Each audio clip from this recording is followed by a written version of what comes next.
to the place in the middle of the sun.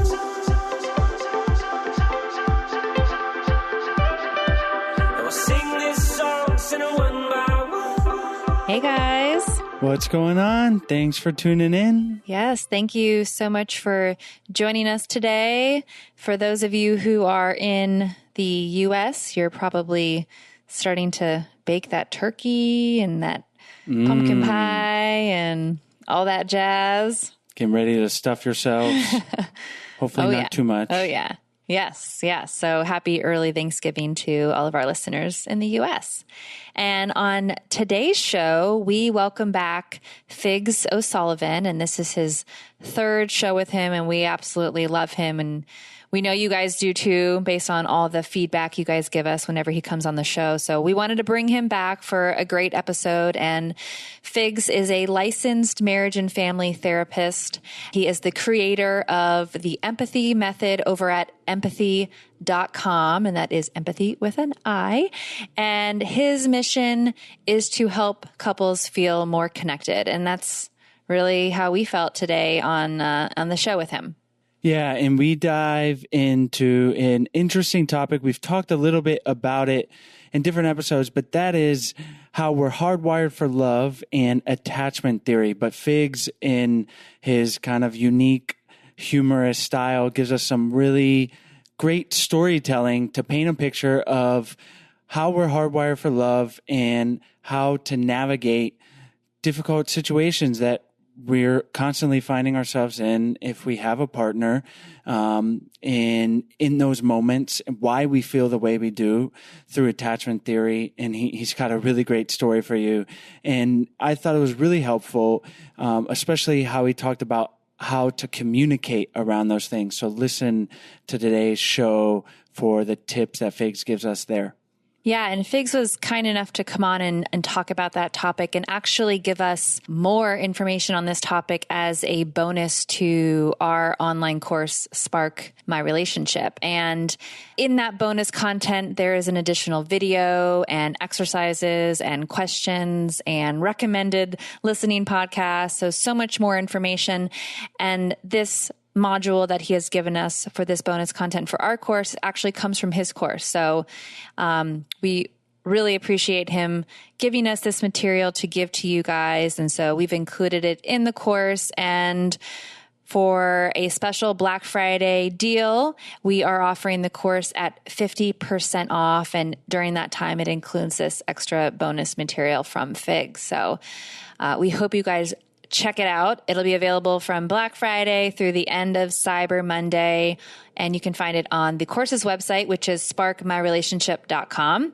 And again, it's 50% off. And the discount code, we'll have it all on the website and in the podcast description, is Black Friday 50. So if you are a listener and you've signed up already for that special discount, which is normally $100 off our price, it's an additional $50 off of that. So 50% off, which is very rare to get it at this much of a discount. So we hope you guys check it out. And yeah, I mean, Sarah's kind of glancing over it, but it's the only time we've ever offered it this much. Yes, much of a discount, yeah.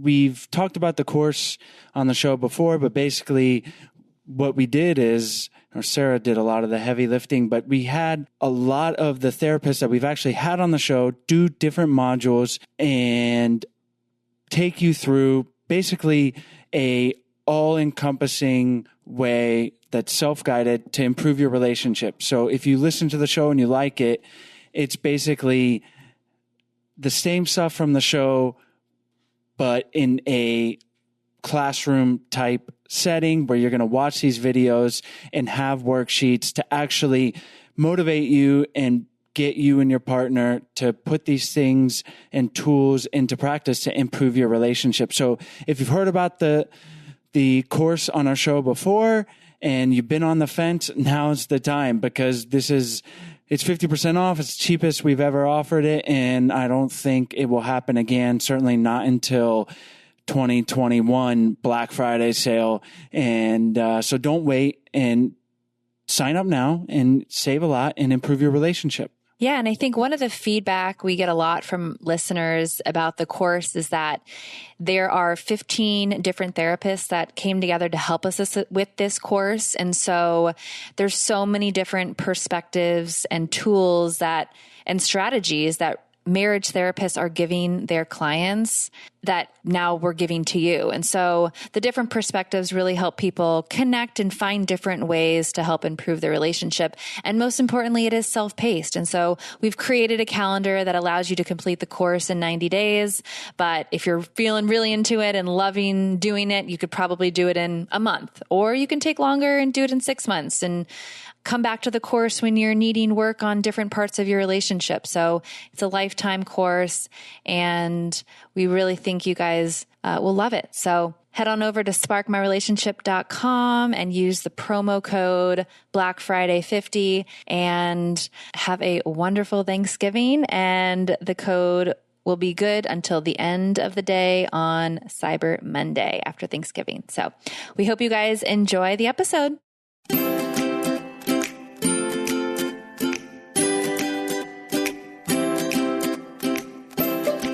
Hi, Figs. Thanks so much for joining us back for the third episode now? I know. I feel so honored. Thank you so much for having me back on your show. You're officially a regular now. We love it. I can't believe it. Exactly. Wow.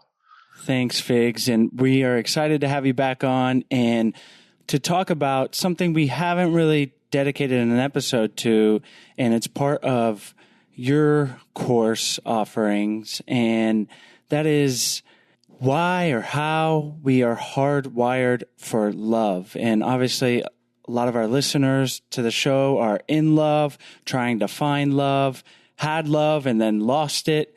And it's this kind of abstract thing, but when we feel it, we know it, and it can drive us crazy sometimes. So you dive into in your course a little bit about the physiology of it and why we are hardwired for love. So let's jump in and talk about it, and maybe you can just get us started.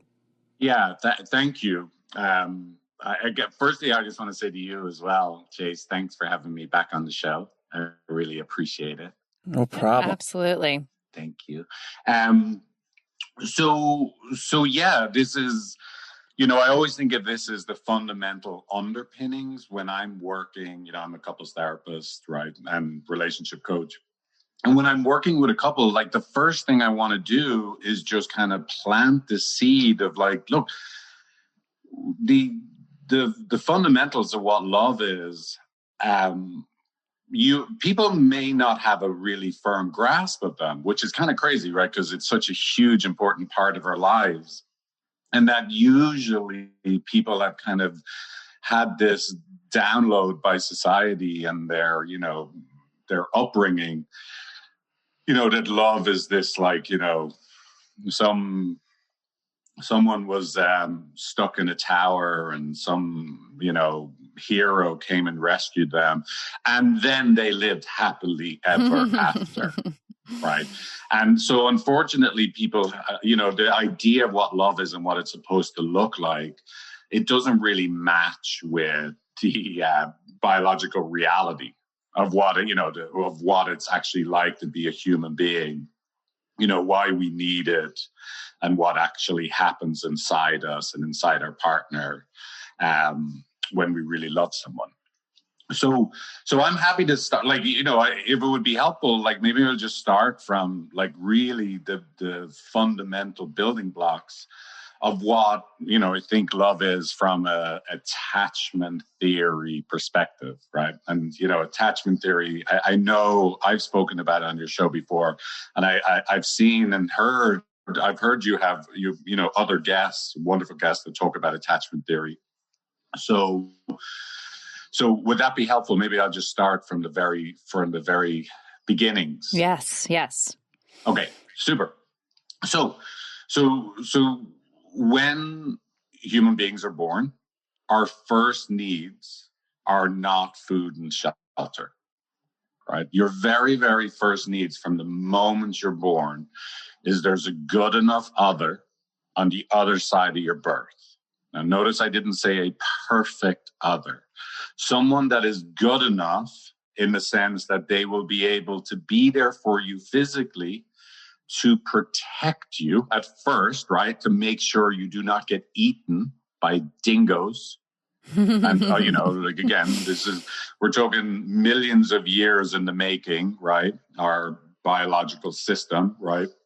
And so you have to have someone that's going to physically be there for you, right? Because as you know, like human beings, this is true. This attachment mechanism is true for almost all mammals, but it's particularly true for human beings because other mammals are more functional at birth, and they're more functional in the hours after birth, the days and months after birth than we are. I don't know if you've ever had the pleasure of seeing a calf or a foal being born, right? They're up and walking in a few hours.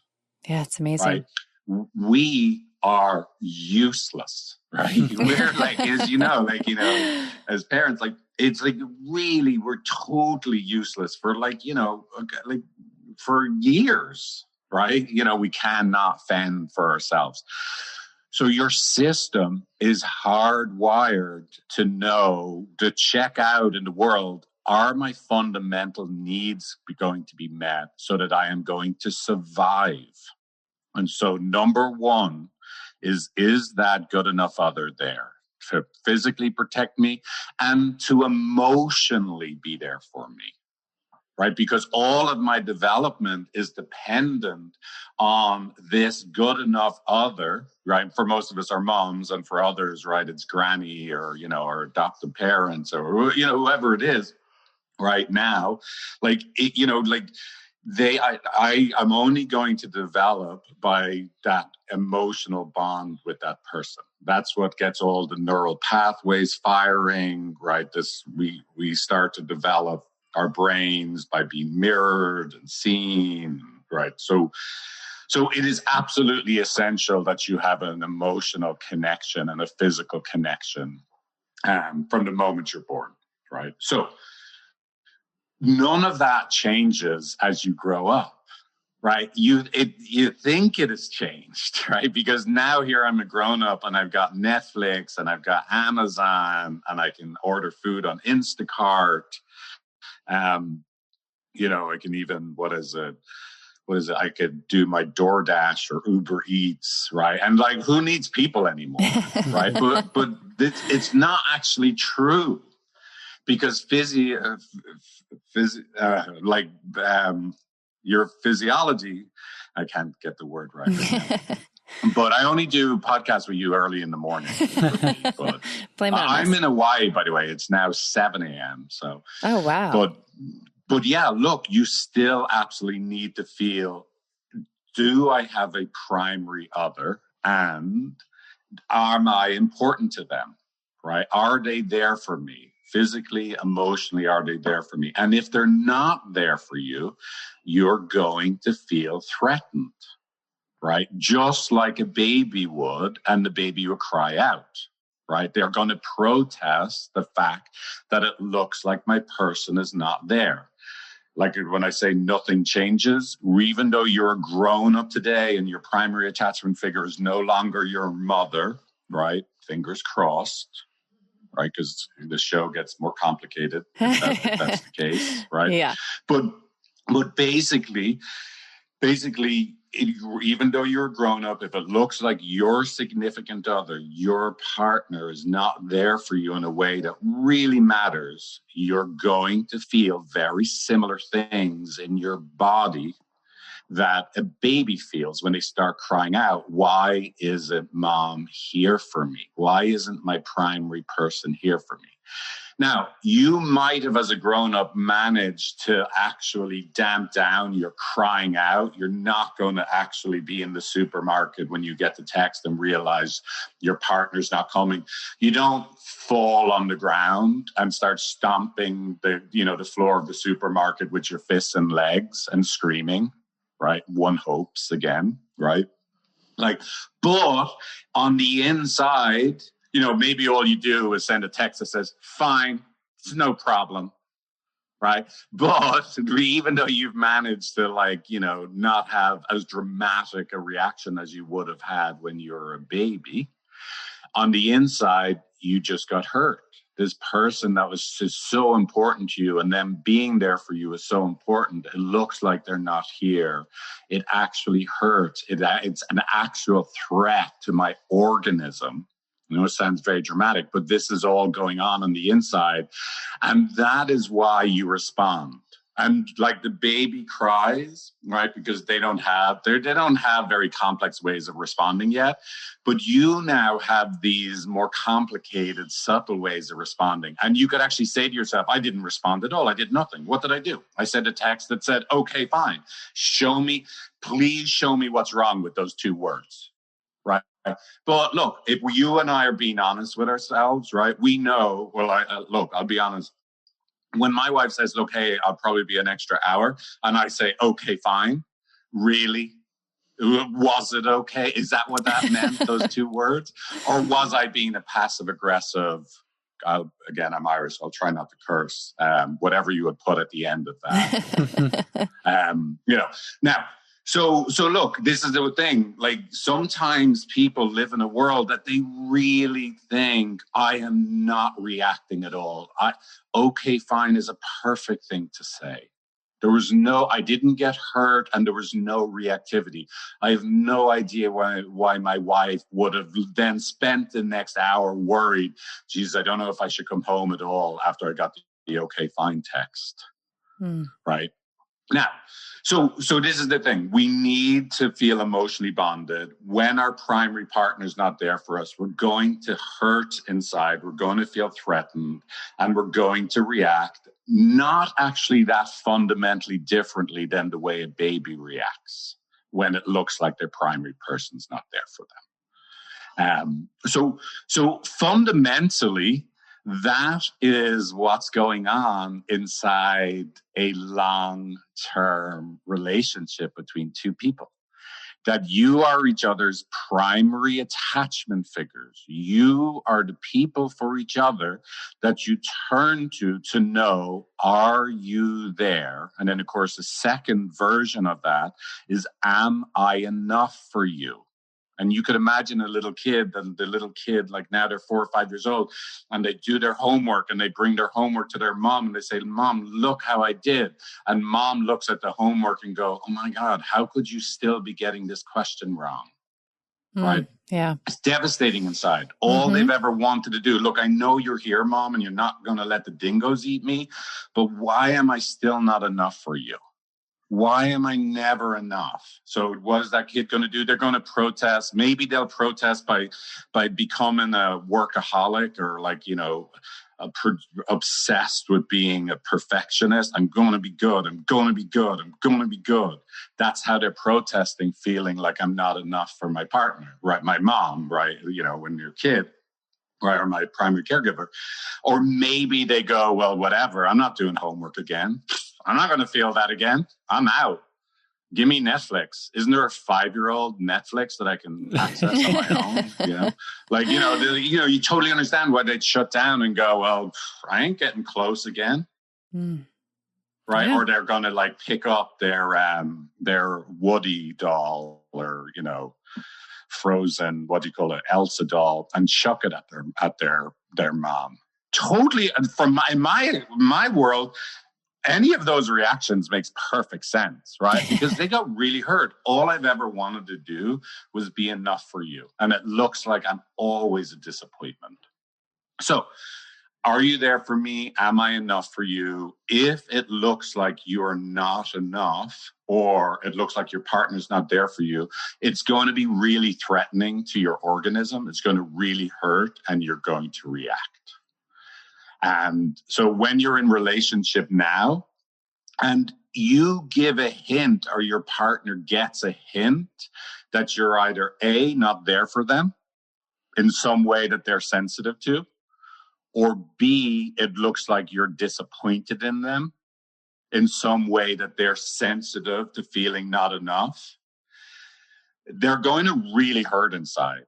And the other way around, right? If your partner looks to you like they're not there for you, or your partner looks like they're disappointed in you in a way that you're sensitive to, you're going to feel really threatened inside and you're going to react.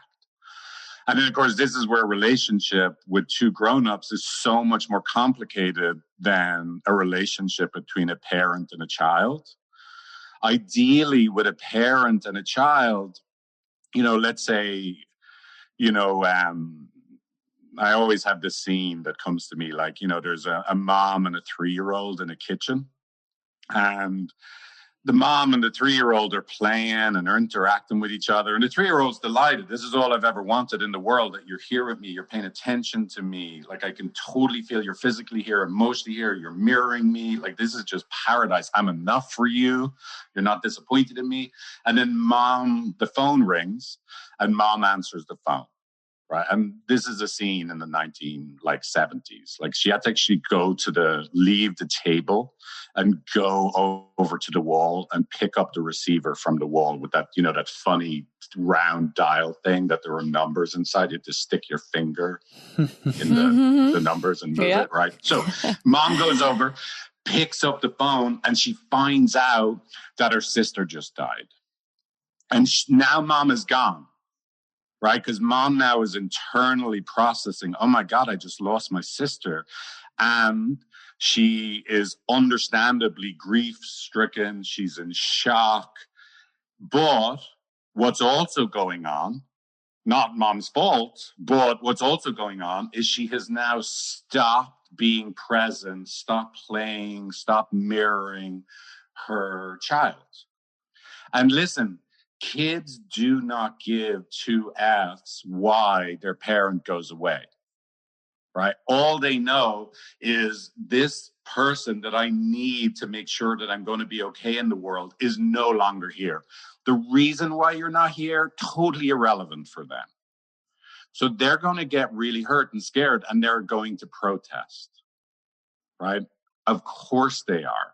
Of course they are, right? Now, on some level, that's still true. That is still completely true when you're grown-ups.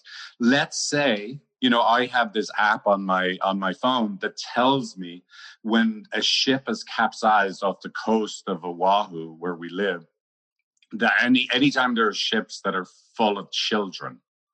And because this ship capsized off the coast of Oahu, I do not arrive home when I told my wife I was going to arrive home.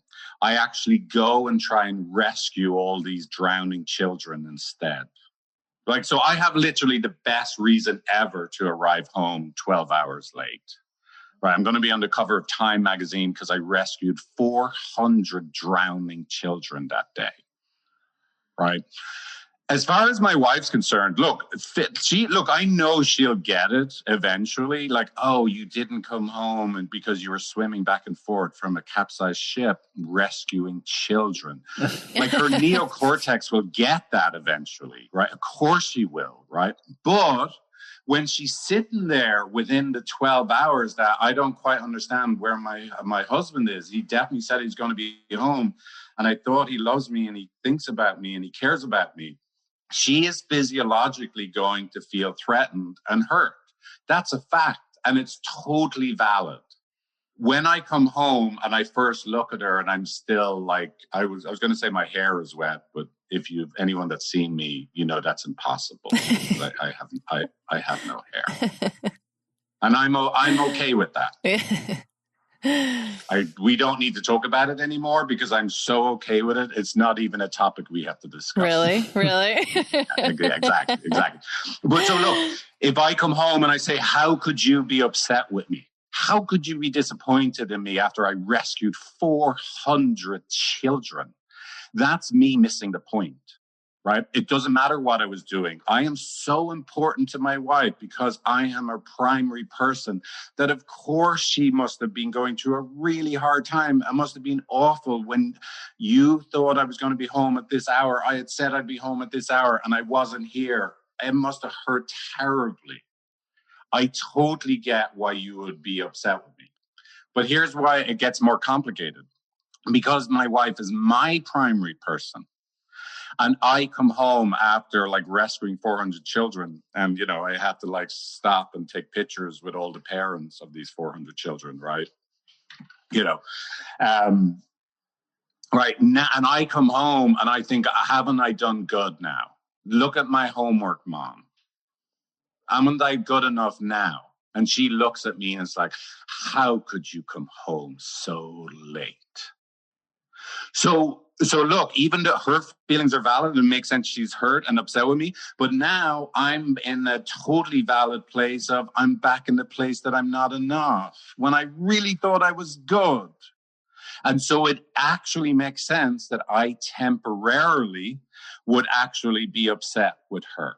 But now I'm hurt and you're the one that's doing it to me and you don't understand how good I am. They call me the child rescuer, but not you. Not you. Right.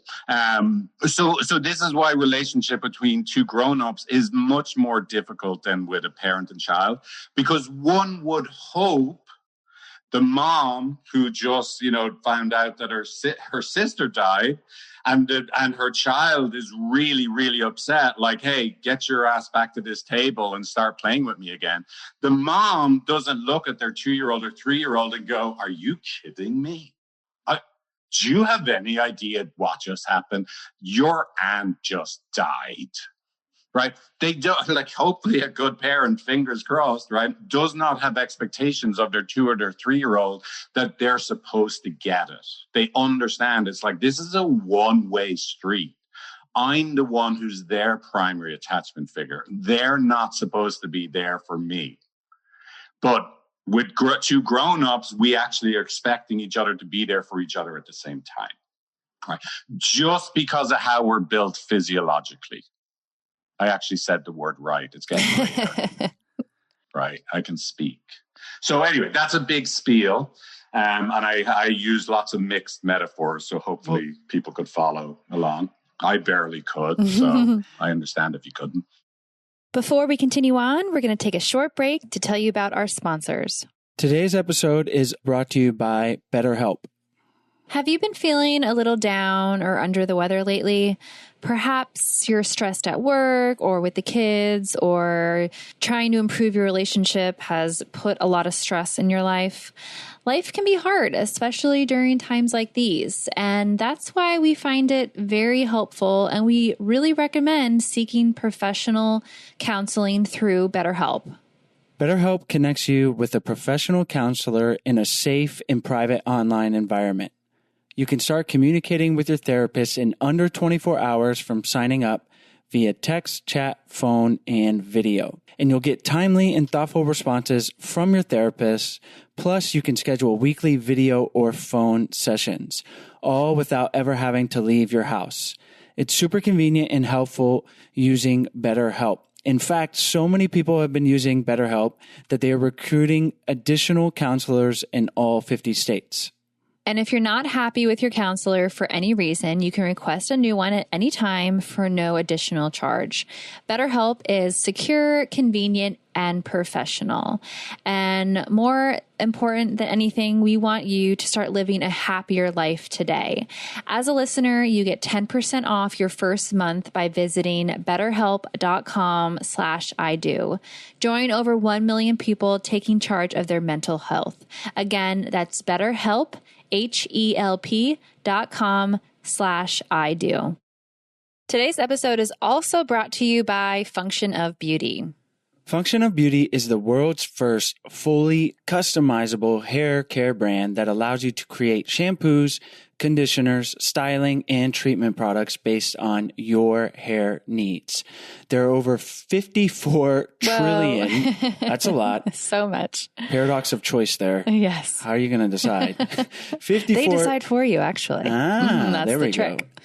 Trillion possible ingredient combinations to make sure your formula is as unique as you. One size fits all may work for all of your accessories, but when it comes to your hair care products, we all need something a little different to help us look our best. So here is how it works. You take a quick but thorough quiz where you tell them all about your hair.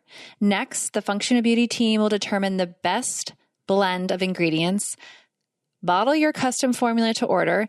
Then they deliver your personalized formula right to your door in a cute, customized bottle with your favorite color and fragrance. And catch this, they even print your name on it. It is so adorable. So when I received my custom shampoo and conditioner, I was so impressed. The packaging was so cute. It smelled so amazing. Stella is obsessed with it. She loves it. She actually will bathe herself fully, shampoo and conditioner now with it because it's so pretty. And I was honestly expecting smaller size bottles. They actually send you so much, so it's going to last me a long time, which is awesome. All of their formulas are vegan and cruelty-free. They never use sulfates, parabens, or any other harmful ingredients. Functional Beauty is not just the first ever custom hair care brand. It's the internet's most popular hair care brand with over 40,000 real 5-star reviews and counting. So go to functionofbeauty.com/I-do to take your 4-part hair profile quiz and save 20% on your first order.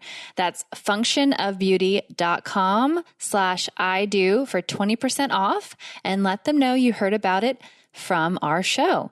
That's functionofbeauty.com/I-do.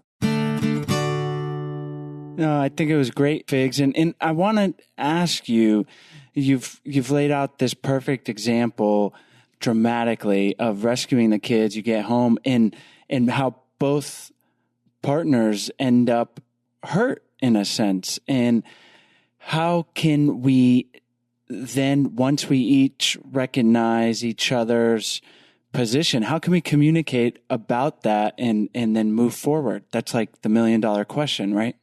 Well, but this is the interesting thing. Thanks, Chase. That's a brilliant question. And look, what I'm about to say is the thing that never, ever fully sticks, right? This is something that people have to just get so fundamentally. That's what, look, this conversation is everything. We don't actually have to worry as much as you would think about what do we do and how do we communicate it. If we really get it. Because here's so, this quote, for Albert Einstein. And again, who knows? There's so many quotes attributed to Albert Einstein. It's like, you'll see one that is like, Albert Einstein said the iPhone is the best invention ever. Right? It's like, okay, that one I can get. It's clearly not him.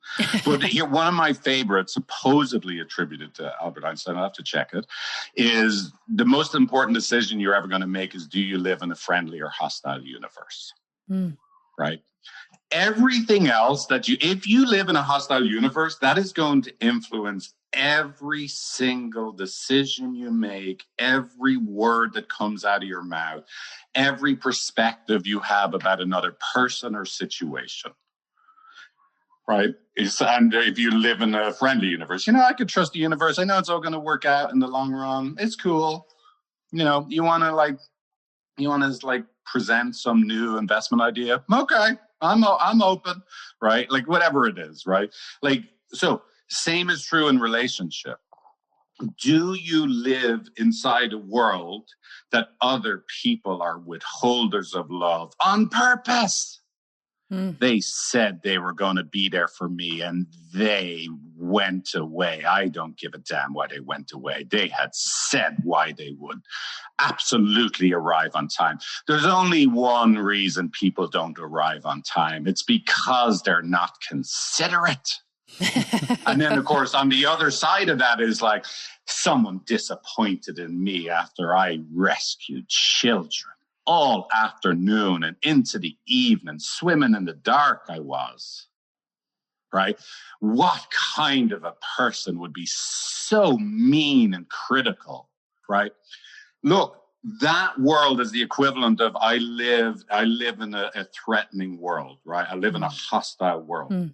If you eventually make the shift where that's not what happened, my wife is a human being that needs me so much. I am her person. And so, of course, she would be sad and upset when I don't come home. And listen, because my wife's opinion of me and her being happy with me means so much to me, of course I would be hurt and temporarily defensive when it looked like she was disappointed in me. So here's the crazy thing, just that perspective shift. And look, you got to get this deeply, deeply in your bones, because your physiology is going to temporarily run away with itself and you're going to feel threatened again. But if in your resting moments, if 90% of the time when you're not fighting with each other, you look over at your partner the way I look over at my wife, I know who my wife really is. She looks like a grown-up.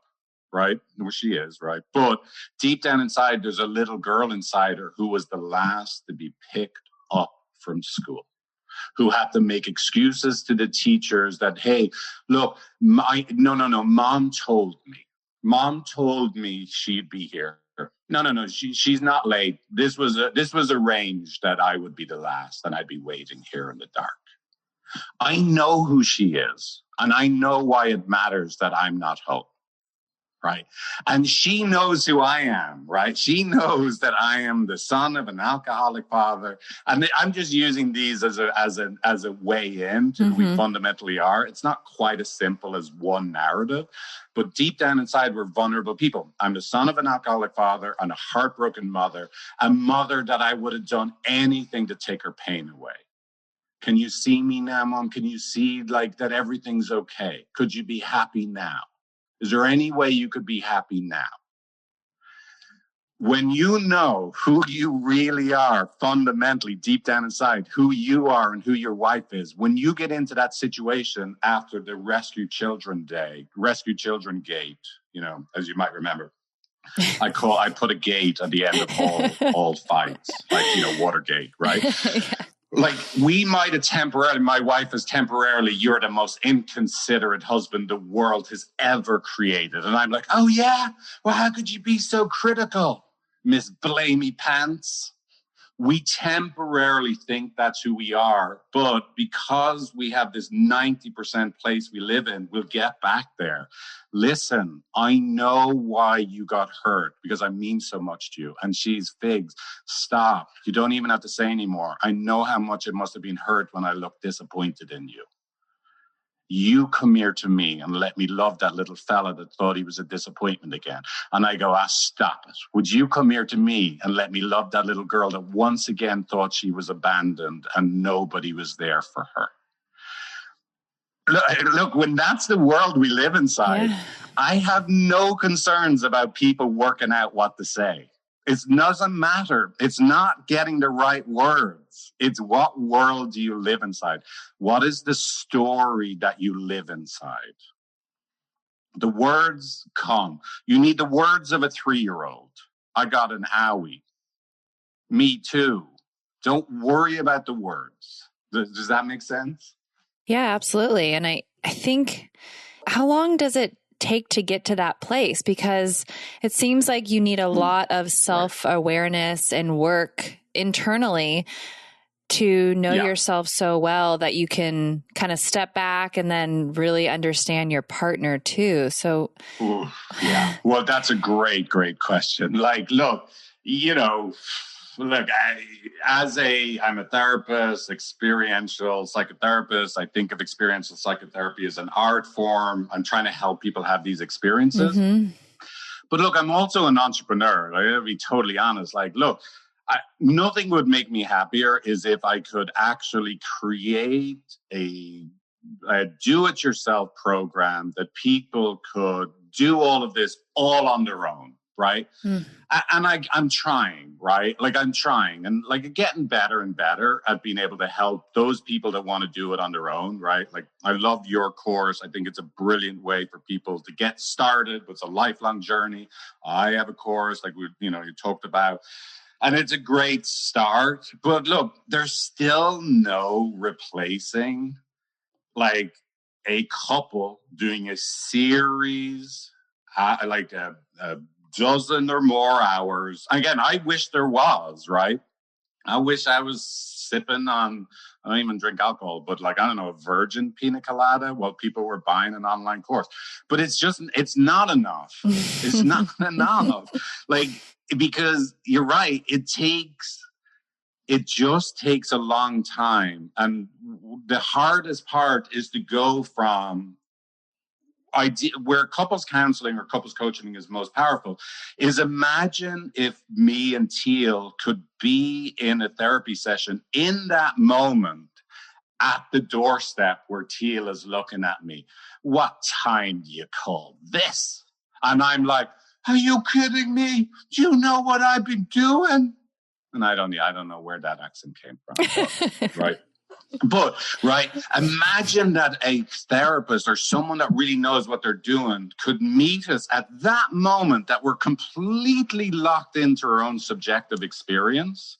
And that could take us on that physiological journey to wait a second. You know, the way you just thought you were two people that were withholding love from each other, and you were totally convinced the other person is terrible and they're never going to be changed and there's no way out of this.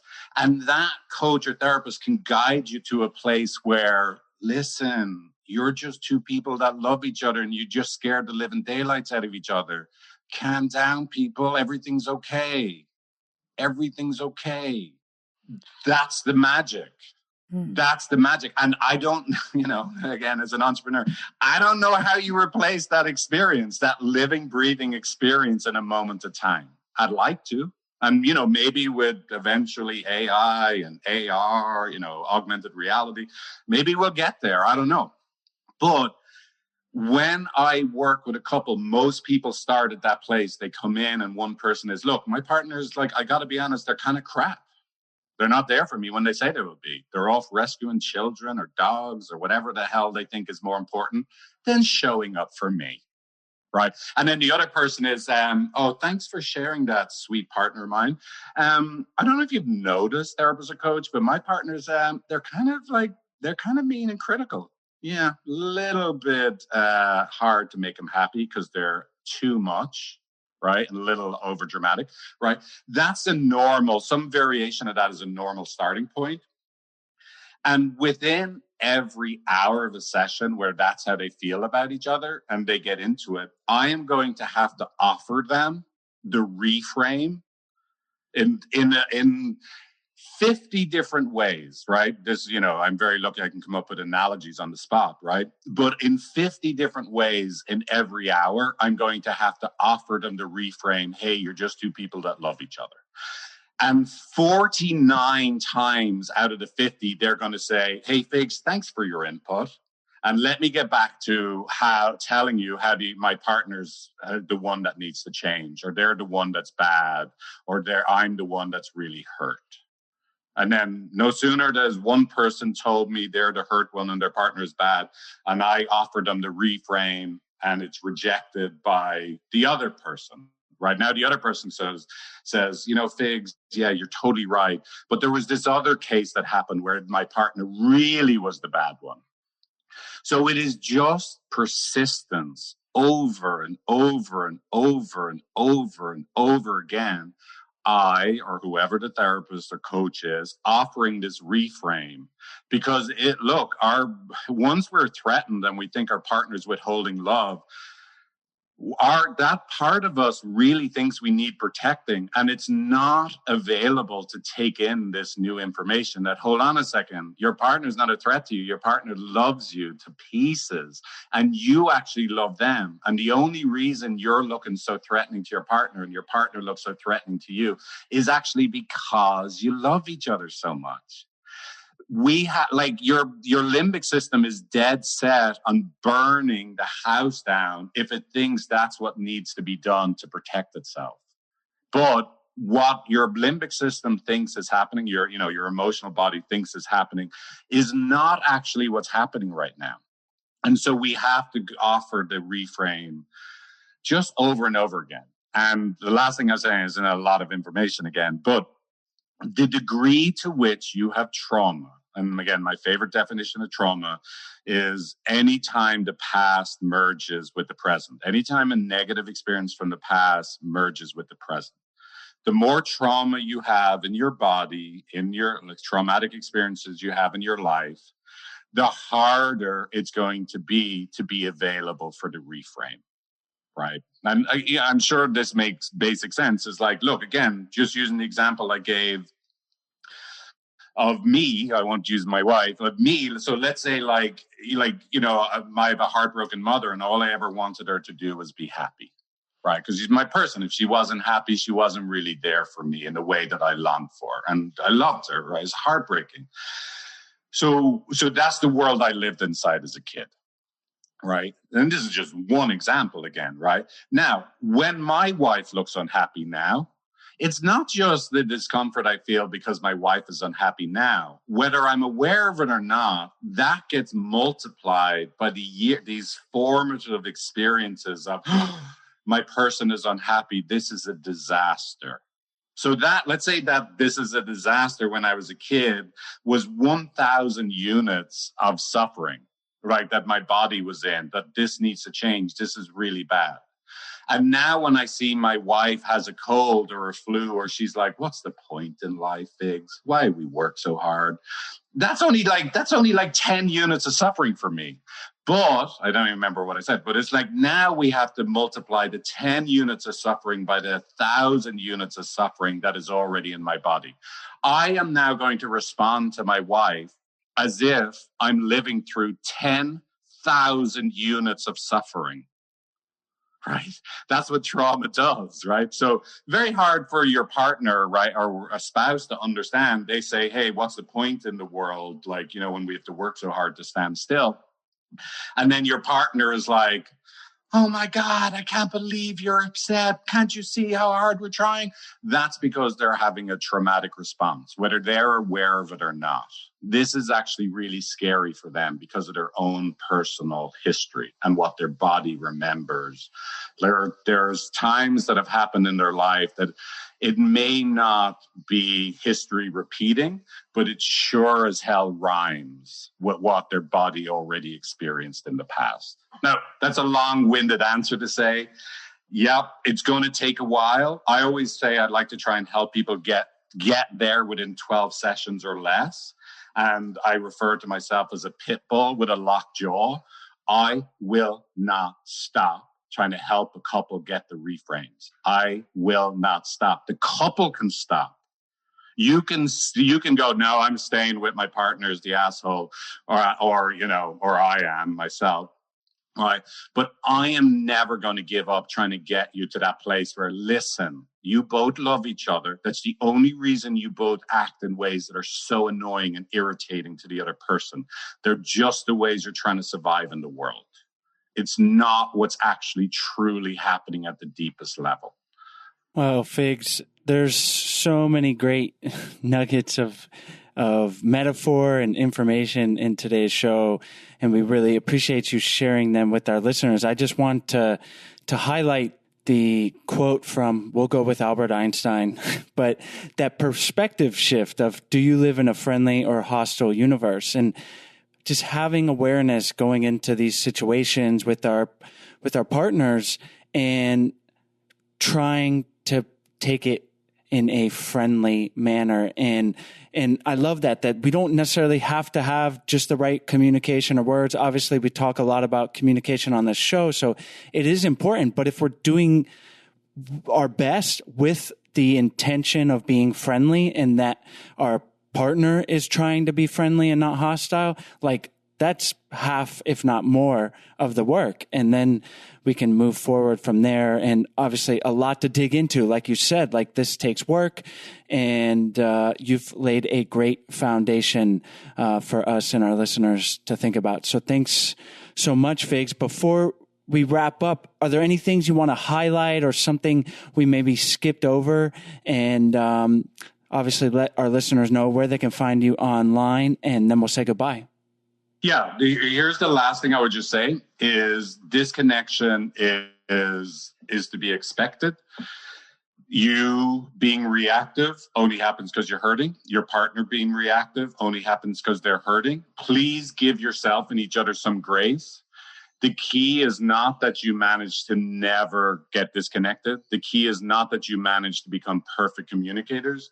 The key is that you only stay in those quote unquote bad places of communication temporarily. And the work really starts when you're able to see it, see the bad place, give yourself and the other person some grace, and give each other a chance to get back to the good place, the connected place with each other. Don't be too hard on yourself and your partner if they look like they're behaving badly in love. It's only happening because your love is so important to them. Everything else is noise. If you really take that in, you should head down to your local corner store, if you're allowed to go there, wear a mask, and buy yourself, like, you know, it doesn't have to be expensive. Like, buy yourself like a bottle of champagne or non-alcoholic champagne and celebrate. Oh my God, we fight because we love each other so much. It's worthy of celebration. Well, that is a beautiful way to end this interview, is to always remember that you fight because you love each other and because you want to try and make it work. So I think that's a really important thing to stress. So Figs, can you tell our listeners where they can find you online?